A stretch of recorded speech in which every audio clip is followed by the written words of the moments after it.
Σήμερα βρίσκομαστε στην παρούσα φάση 2024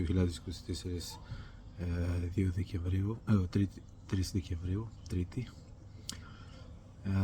Έχουμε το εξής στην μεσημεριανή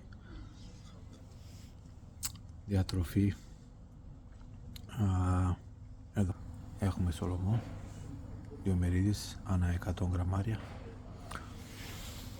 100 γραμμάρια καλαμπόκι ψηθό, έτσι, ένα για να σπάσει το λίπος και τη γεύση, energy drink, έχει και ελάχιστα ζάχαρη, και εδώ έχουμε αυτό το shaker με σοκολάτα, πρωτεΐνη, μετά από το για να κλείσουμε με γλυκό, με γλυκή γεύση. Αυτό το γεύμα. Αυτό είναι το μεσημερινό. Αυτά. Για